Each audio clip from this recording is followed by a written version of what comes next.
The CEL project is done by Gabby, Carter, Desiree, Cortland, and Allison. To go along with the Mental Health Awareness Month, we decided to do our project on mental health and to bring about awareness and talk about why it's so important to keep it healthy. Utah is actually on the higher end when it comes to suicide and depression rates, and because of the pandemic, things did not get any better. In this project, we interviewed a mental health specialist along with a firefighter and a counselor. We also interviewed Hope Squad members Malia Fass and Garrett Baker, along with Allison Stewart, who is a former member of the Hope Squad herself. There's also a story provided of somebody who lost a loved one due to suicide. So in the state of Utah, about 25% of adults have reported having symptoms of anxiety and depression, compared to the national average of 19%. This was a survey taken in 2019 by KFF.org. Since the pandemic hit, those rates have increased. Utah then reported having about 35% of adults having symptoms of anxiety and depression, while the national average was 38%. That survey was then taken in October of 2020.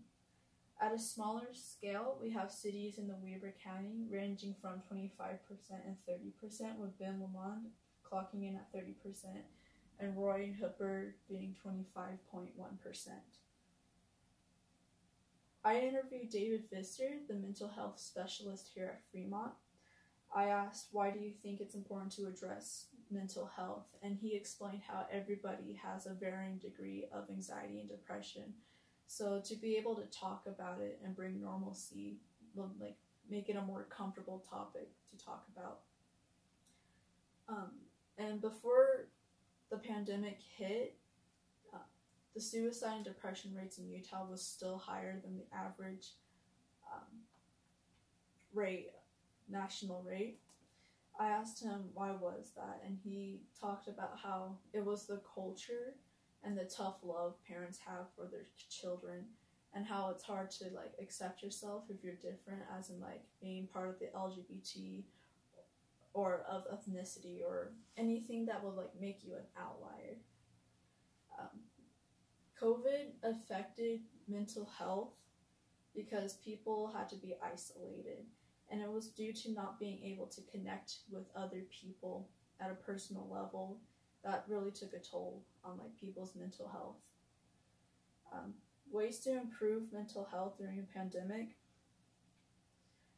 He explained how COVID needs to be more factual rather than fear-based.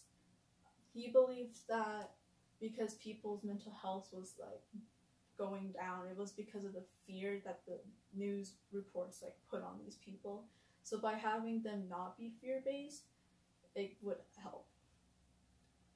Some resources that people could turn to is NAMI, which is the National Alliance of Mental Illness. These are people that you can reach out to and talk about issues and help resolve them. There's also the Suicide Prevention Lifeline that is probably the most well-known one out there. Each county also has a human services that people can turn to seek help. Another resource that Mr. Pfister referred to was a clergy, which is like the religious leaders. He talked about how people don't really go to those people because they believe that they'll become preachy about mental health and all that kind of stuff, but it's a good resource to turn to. There's also school counselors for the students who face mental health issues. Okay, so my portion in this group project was to interview a family member, and I interviewed my mom because she has actually lost a few of her friends that were really close to her to suicide, so this is something that she has experienced firsthand. So I asked her a few questions. These are the few that I'm going to talk about. So the first one that I asked her was, what is the best advice you can give to someone who is having these thoughts? And she told me that like the pain is temporary, like the pain will end, and I completely agree with that. It's not worth it to end your life or to even have those thoughts, because the pain is it's not going to end if you do that. It's just going to transfer.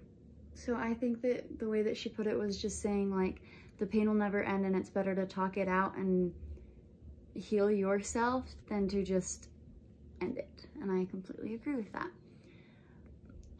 The second question that I wanted to talk about was, what is the best advice that you can give someone to improve their mental health during the pandemic? And as we all know, throughout the pandemic, you kind of stopped talking to everybody. We all went our separate ways, which was really hard. And the best advice that she said was to just keep in touch with everyone. Like, keep close with your family, your friends. And even if we are in a pandemic right now, we're not going to be in it forever, and they'll still be there when we're done. And it's important to remember that they are always there and they will always have your back no matter where we are in life, you know? Especially your family. So to keep in touch with them. The third question that I asked was, where should people turn to if they need help? And she again said to go to family or to go to your friends, because they know you the best. And if that's not an option for you, or you don't feel comfortable going to them, her second best advice was to call the suicide hotline. They're always available and they're always ready to help anybody that needs it. And they are extremely helpful. So it's always worth it to try and do whatever you can. Even if you're going out of your comfort zone, talk to people. Talking is the best way to figure it out and to help yourself.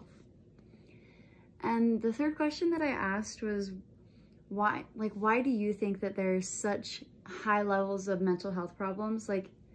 And her answer was saying that when she was a kid, she grew up going outside and playing and enjoying time with friends and having to talk to them in order to hang out with them. And the age that we're growing up in is full of phones, and you see kids that are like 5 years old with iPads running around, and that's just normal.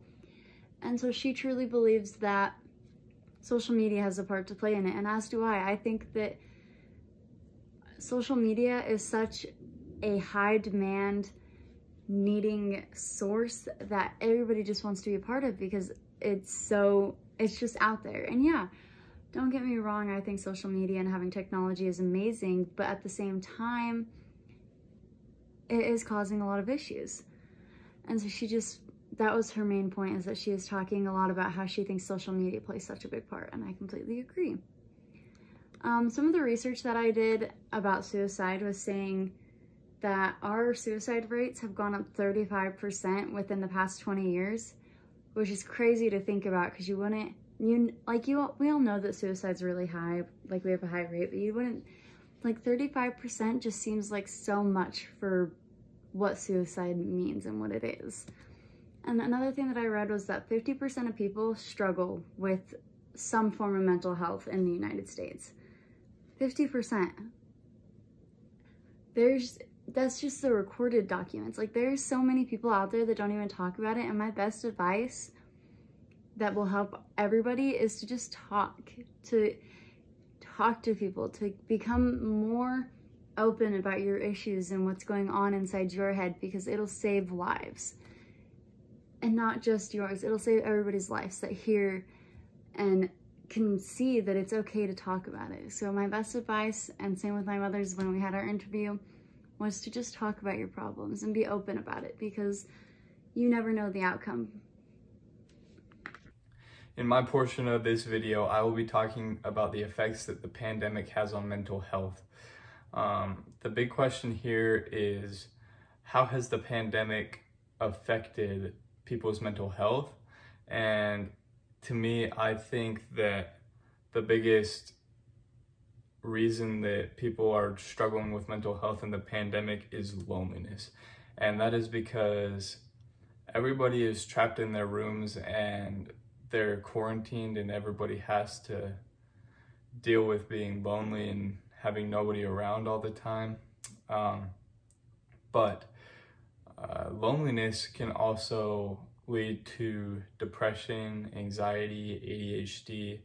And as I read from an article called JAMA Network, the rates of depression before and during the pandemic were changed by a lot. It shows a graph of the rates before and during, and it went up 6 to 10% on all of the severities of depression. So moderate, no depression, extreme depression, it went up 6 to 10% in each of those categories. Although those numbers look small though, it is a big change, especially when you look at people who don't show signs of depression and before the pandemic happened, and now the percent for that was really low at about 48%, and it is now at 78%. That's like 30% more, and that's kind of hard to take into perspective, and people just need it's hard on people now. So I had to talk to my counselor about the mental health thing because she is a counselor, and thought that was going to be a good idea to go get some responses from her. So the first question that I asked was, have you seen a difference in depression rates since the pandemic started? And she said, yes, without a doubt. With that much isolation, kids just felt alone and stuck with their own thoughts, and kids struggled. I then asked her, do you think there is a way we can help those who are struggling? If so, how? She said, there are for sure ways to help. It is complicated and people need to feel a sense of security, and although the pandemic is getting better, the feeling of just going through it's hard to tell kids that the pandemic is going to get better since we can't actually guarantee it will. I think instead of reacting to the problem, we need to teach the kids more resilience instead of try to be proactive, instead be reactive. She just put it all into words, and she described it perfectly there, honestly. But the third and final question that I asked her was, what do you think the main cause for this is? And she said, being unsure about everything and just having a feeling of panic of what could happen next. I think even the mentally ready people were struggling, as I said before. The people who didn't really have signs of depression are now skyrocketing. But yeah, so people are just more on the edge of their seats a little bit, I guess. But yeah. The rates of depression and mental health issues have for sure gone up since the pandemic. Everyone is stressed and has no idea how to react to this sudden change. Some people have lost their jobs, while other ones have lost loved ones, and it's just been a rough time for everybody in this situation. And all we can do is care for each other and love each other and just keep pushing through this. Thank you. My name is Carter Huslup, and the issue my group decided to focus on was suicide, and this is a very sensitive topic. The problem with suicide is people feel the need to take their own life when there's other options for them, and suicide changes the people around the victim, such as behavior, and human life has value. For the interview, I chose to interview my dad. He's a firefighter / paramedic for Royce City, and the questions I asked him was like, what's the impact on what's the impact on firefighters like when they go on a call for suicide? And he told me it impacts first responders. It puts a mental image in their head that they can't quite get out of their head because like it's just stuck in your head.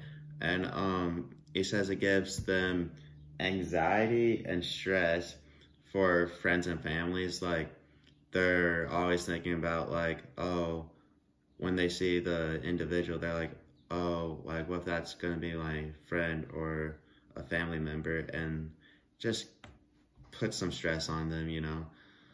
Another thing too is if you're looking to go somewhere for help, or if you're needing help right away, my dad recommended MCOT service, which stands for Mobile Counseling Outreach Team, which basically means they come to you and they give you counseling at your own house, and they can do this on a short note. So something I added was, how does suicide impact students? It's a loss of friendship, and really, if you lost your friend, you're gonna not really be focused on your homework, which will get you behind on stuff. I don't know about you guys, but if I lost a friend, I would not be able to concentrate on my homework. I'll be worried about my other friends and family members too. And like I said earlier, the behavior changes on an individual who was impacted by this. And when they give out homework, it puts like the stress on students, and some students can't like take in all the stress, if that makes sense. Yeah. Okay, moving on. So the communication concept I'm relating this to is participation. Participation means basically, well, if there's a conversation going on, you gotta participate, you know? We are all able to connect through participation, and verbal communication allows us to participate in the social world by promising, apologizing, requesting, expressing, and performing. So participation is like a step for verbal communication. Basically, if you're going through something, none of your like peers or family members or whoever you're close to, they're not gonna know what you're going through unless you like speak up and tell them, you're like, hey, I'm going through this, I don't know how I'm feeling about life right now, or whatever. And that individual could get you someone to talk to and get you help. So for solutions, we might not be able to stop suicide completely, but we can do our part by like being more concerned with others, like being more involved in other people's lives. Not too involved, like where you're like annoying them, but like, you know, just being involved, just doing a little checkup on them, like seeing how they're doing, you know, asking them how's life.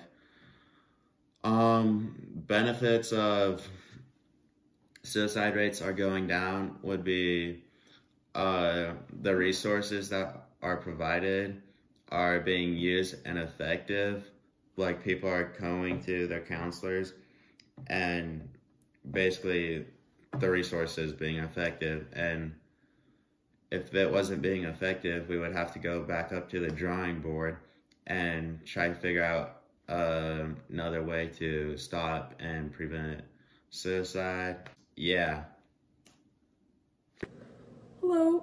For our group project, we did suicide and mental health in Utah. So my portion was interviewing, and I interviewed some Home Squad members. So the people I chose to do was myself as a former Home Squad member, Garrett Baker, and Molly Fass. I went to them for answering of my questions, and I did this virtually. I interviewed Garrett over iMessage. I sent him my questions, and same thing with Molly, except she was over Instagram DM. So here's some pictures of us from the Home Squad Instagram. So Maya, myself, and Garrett. And here's my documentation of the conversations. Not all of it, but as much as I can fit in a screenshot.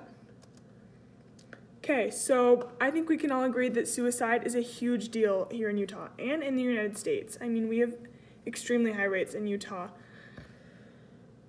There's a lot of reasons why. I mean, it's not widely known. I think there's some pretty universal standards, though, such as the pandemic. That has definitely had an impact on people's life.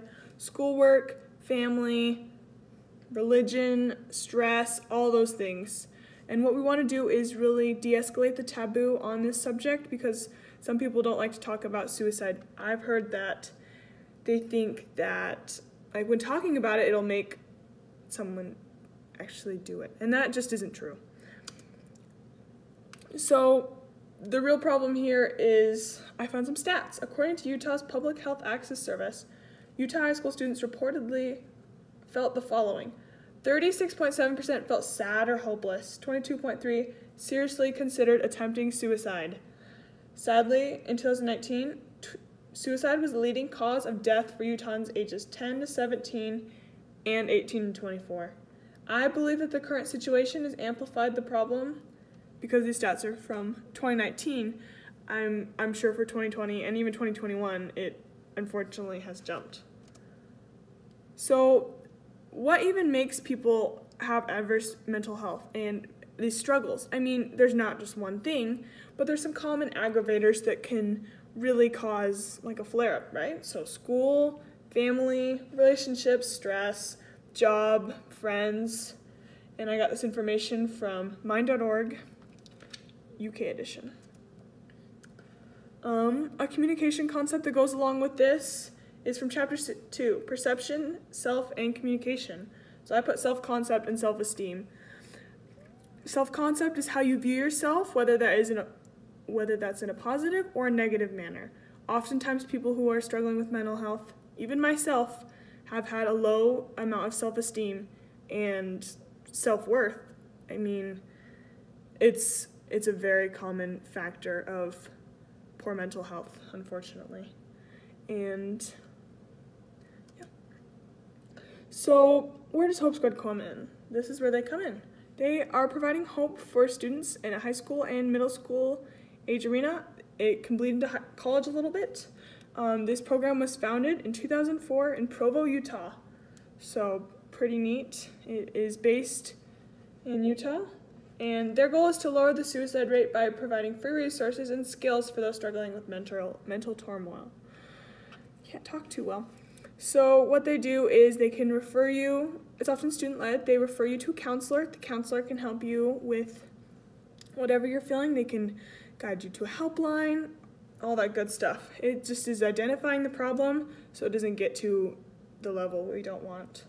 Steps to recovery. Any Hope Squad member will tell you there's a way out, and that involves doing the things that you can control. Molly mentioned taking care of yourself by doing some self-care. I mentioned hobbies and self-betterment because in a time of uncertainty like this, what you can control is really important. Garrett says to keep in touch with friends.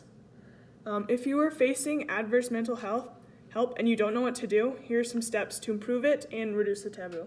Don't face it alone. Talk to a counselor, Hope Squad member, friend, trusted adult, any of the above. Share your struggles, the stigma will lessen. Check in with friends for yourself and for their benefit. They might need some help too. Educate yourself on mental health and how you can work through it. And do not joke about suicide. Molly mentions that if you put down the screens and get outside, that's a good way to disconnect and just be better. And Garrett says the best thing you can do is just talk to a Hope Squad member because they're trained. Here are my references. I used stats from hopeforutah.com, mind.org, and then my interviewers, Garrett and Malia. Thank you so much. All right, so in conclusion, suicide is a totally preventable part of life here in Utah. Even though we have run into tough times during this pandemic, there is still plenty to hold on to. By de-escalating the stigma surrounding the hidden mental battles, we can lower the suicide rates in Utah. When we talk openly about mental health, like we would physical health, the door is open for change. The biggest thing that has come from this project is don't carry the burden alone. All of the specialists we interviewed mentioned seeking help from a professional, like a school counselor, crisis hotline, Hope Squad member, therapist, and friends and family. There are people that will help you when you're struggling. The number for the suicide hotline is 800-273-8255. Change is not going to come overnight, but by educating our youth on this topic, our rate can go down.